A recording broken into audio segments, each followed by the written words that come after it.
Before we begin today's story, take a moment to subscribe if you enjoy emotionally driven stories that stay with you long after the video ends. These aren't loud stories. They don't rush. They settle quietly into your heart. And if you stay until the end, this one might linger longer than you expect. There are moments in life when a single sentence steals the air from the room. I stood frozen by the door as he whispered words that rewrote everything I thought I knew about love, loyalty, and myself.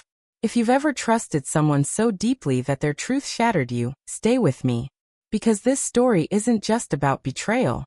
It's about what comes after. My name is Clara. And for 10 years, I believed I had the kind of marriage people admired. We weren't perfect, no one is. But we laughed often. We shared morning coffee in silence that felt safe.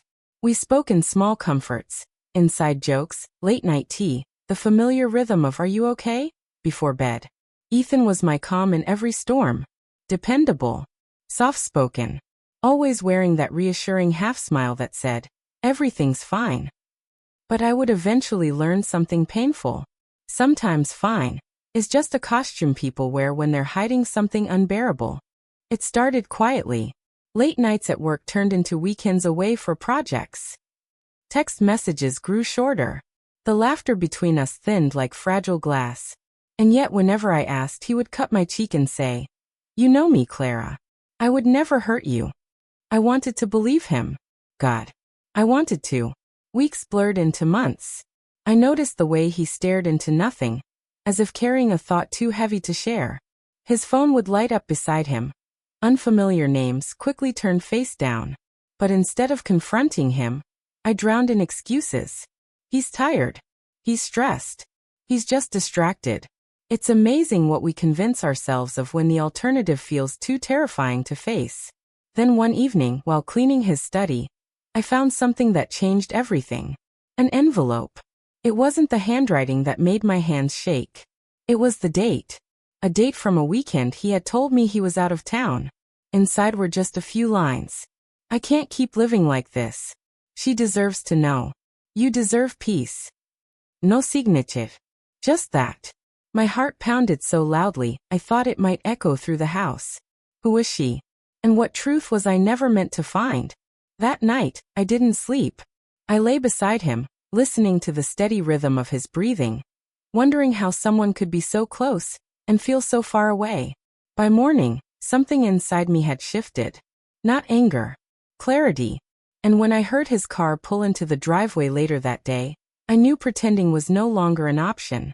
I opened the door before he could even knock. "Come inside," I said quietly. "I'm ready to hear it all." And the look on his face told me. He had been waiting for this moment too. He stepped inside like a man walking toward a verdict. For a moment neither of us spoke. The air between us felt fragile, like one wrong word would shatter it completely. He didn't ask what I knew. He didn't pretend. He just looked at me, really looked at me.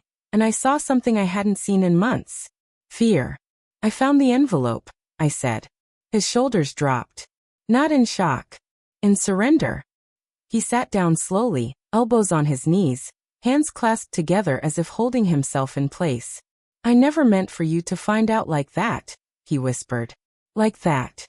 Not if. Not what envelope. Like that." The truth was already standing in the room with us. At first, his words came carefully. Measured. Controlled. He talked about work pressure. About feeling like he had to be the strong one. About loneliness he didn't know how to name. "I didn't want to burden you," he said. "You had your own storms." But somewhere along the way, he built a wall instead of a bridge. And behind that wall, someone else was listening.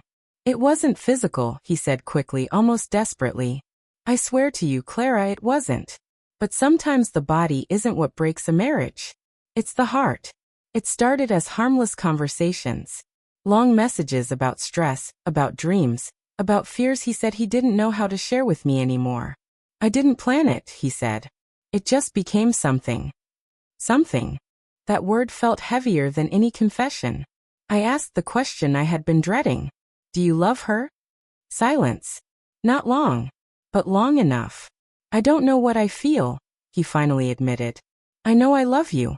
But somewhere along the way, I stopped feeling seen. And when she listened, it felt easy. There it was. Not an affair of bodies. An affair of comfort.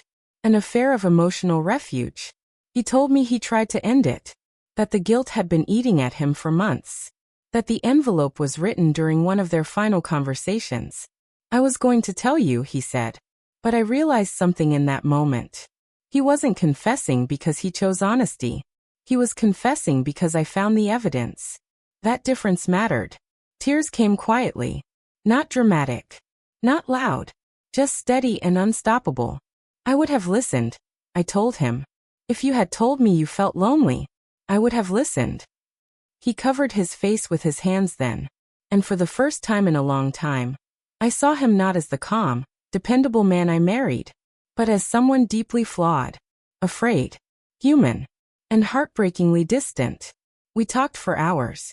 About where it started. About where we lost each other. About the nights we both pretended everything was fine because it was easier than admitting something was breaking. By the end, the truth sat between us. Raw. Exhausting. Unavoidable. He said he wanted to fix it. He said he would cut contact. He said he still loved me. But love, I realized, had changed shape. And I didn't yet know if the new shape still fit us. That night, we slept in the same house. But something had already moved out. The house felt different the next morning. Not broken. Just unfamiliar. He was in the kitchen when I walked in, making coffee like he always did. The same mugs. The same routine. The same sunlight slipping through the blinds. But nothing felt the same. We moved around each other carefully, like strangers sharing borrowed space. Did you sleep? He asked. A little. I lied. The truth was, I had stared at the ceiling for hours, replaying every memory of the last year. Every late night. Every half-smile. Every moment I ignored the quiet ache in my chest. It's strange how betrayal doesn't always explode. Sometimes it settles. It lingers in the way you hesitate before speaking. In the way you wonder who they're texting. In the way you suddenly feel alone beside someone you've loved for a decade. He kept his promise. I saw it in the way he left his phone on the table, screen up. In the way he avoided locking doors. In the way he tried, almost desperately, to be present. But effort after discovery feels different than effort before damage. And that difference sat between us every day. Friends noticed something was off. I told them we were working through things. I didn't have the strength to explain emotional betrayal. How it doesn't leave visible bruises, but somehow still knocks the air out of you. Weeks passed. We talked. We tried. We scheduled dinners. We revisited old places. The cafe where he proposed, the park where we used to walk on Sundays. But the laughter felt rehearsed. One evening, I found myself studying his face across the dinner table. He looked the same. But I didn't feel safe in the same way anymore. And that's when I realized something that scared me more than his confession. I wasn't angry. I was grieving. Grieving the version of us I thought was unshakable. Grieving the certainty. Grieving the simplicity of trust. One afternoon, I booked a therapy appointment. Not to fix him. Not even to fix us. But to understand myself. In that small, softly lit room, I said the words out loud for the first time. I don't know if I can love him the same way anymore. And hearing it spoken made it real. The therapist asked me something simple. If trust never fully returns, could you live peacefully in this marriage? I didn't answer right away. Because the honest answer was, I didn't know. He was trying. I could see it. He was gentler. More attentive. Almost fragile. But love that survives betrayal isn't the same love that existed before it. It's rebuilt. And rebuilding requires both people to want the same future. One night, as we sat on opposite ends of the couch, he finally asked the question we'd both been avoiding. Are we going to be okay? I looked at him. Really looked at him. And for the first time, I didn't answer with hope. I don't know, I said softly. And somehow, that felt more honest than anything we'd said in months. Because sometimes the bravest thing you can admit is uncertainty. The decision didn't come in one dramatic moment. It arrived slowly, softly, like a truth that had been waiting for me to stop fighting it. For weeks, we lived in the in-between. He tried harder than I had ever seen him try. Flowers on random Tuesdays. Long conversations. Apologies that sounded rehearsed at first, then painfully sincere. And I believed he meant them. That was the hardest part. There was no villain in our house. No screaming. No slammed doors. Just two people sitting across from each other. Realizing love had shifted into something unfamiliar. Therapy peeled things back layer by layer. I learned that forgiveness doesn't automatically mean staying. And staying doesn't always mean healing. One afternoon, my therapist asked me, "When you imagine your future 5 years from now, what do you feel?" I closed my eyes. And instead of picturing us stronger and rebuilt, I saw myself constantly checking, constantly wondering, constantly carrying a quiet fear that something fragile might crack again. Not because he would repeat it, but because something inside me already had. That night, I sat beside him on the couch. He must have sensed it. He didn't look surprised. "I don't think I can rebuild this," I said gently. His eyes filled, but he didn't argue. He nodded. And that hurt more than if he had fought. "I never wanted to lose you," he whispered. "I know," I replied. "And I don't hate you." That was the truth. I didn't hate him. I hated what happened. I hated the distance. I hated that we both let silence grow where conversation should have been. But hatred wasn't what I felt. I felt tired. We agreed to separate quietly. No drama. No public explanations. Just paperwork, divided bookshelves, and a house that slowly emptied of shared things. The morning I packed my last box, I stood in the doorway for a long time. 10 years of memories lived inside those walls. Laughter, coffee, comfort, and one confession that changed everything. He helped carry the boxes to my car. When it was time to leave, we hugged. Not like lovers, not like strangers. Like two people who once chose each other with certainty.